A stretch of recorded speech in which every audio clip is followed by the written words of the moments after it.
السلام علیکم ناظرین، آن نیوز کے ساتھ میں ہوں انیلا کرن۔ خبر شامل کرتے ہیں۔ آل پاکستان راجپوت اتحاد کے زیر اہتمام ایک عظیم الشان میٹنگ کا انعقاد کیا گیا، جس میں امن، محبت، بھائی چارے، وفا، اعتبار کے رشتے کے ساتھ ساتھ راجپوت برادری کے حقوق اور راجپوت برادری کو متحد کرنے کے لیے عزم کی گئی۔ میٹنگ میں آنے والے تمام معزز مہمانوں کو ہم دل کی اتھا گہرائیوں سے خراج تحسین پیش کرتے ہیں، جس میں خصوصی شرکت مرکزی چیئرمین آل پاکستان راجپوت اتحاد رانا اظہر راجپوت صاحب، محترم ہردل عزیز سینئر مرکزی وائس چیئرمین راؤ احتشام صاحب، مرکزی صدر آل پاکستان راجپوت اتحاد رانا مجاہد جہانگیر چوہان صاحب، مرکزی چیف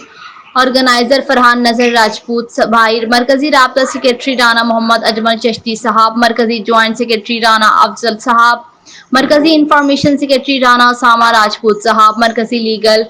ایڈوائزر رانا پھول ایڈوکیٹ صاحب، محترم رانا صبور راجپوت بھائی، محترم رانا فہید راجپوت بھائی، رانا وزیر راجپوت بھائی، راؤ اقبال بھائی، محترم راؤ حنان بھائی، محترم ارسلان میو راجپوت بھائی، محترم ارسلان راؤ اکرم بھائی، محترم رانا تصور چوہان بھائی، محترم رانا نذر راجپوت، محترم رانا سلمان راجپوت، محترم رانا نصیر راجپوت، محترم رانا دانش راجپوت، محترم رانا اسماعیل راجپوت، محترم قابل احترام قابل عزت رانا خرم چشتی صاحب، محترم قابل احترام قابل عزت بزرگ سینئر مرکزی رہنما عمر میو راجپوت صاحب، محترم قابل احترام قابل عزت رانا والد صاحب، محترم رانا بلال صاحب، محترم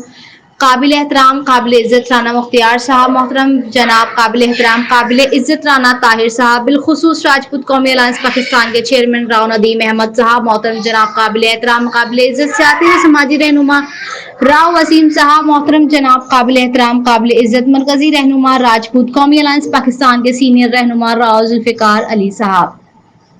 آنر آن نیوز نے بھی خصوصی شرکت اس میٹنگ میں پاکستان کی سلامتی کے لیے خصوصی دعا کی اور بھرپور نعروں جوش و جذبوں کے ساتھ پاکستان کے ساتھ قومی یکجہتی کا اظہار کیا اور وطن سے محبت کا ثبوت دیا۔ شکریہ۔ جاری کردہ نشر اشاعت آل پاکستان راجپوت اتحاد مرکزی چیئرمین رانا محمد اظہر راجپوت۔ رپورٹ کرتے ہیں رپورٹر عبدالقادر اطہری، آن نیوز، کراچی۔ لائک کریں، کمنٹ کریں، شیئر کریں اور بیل آئیکن کو پریس کرنا مت بھولیں۔ دیکھتے رہیے آن نیوز۔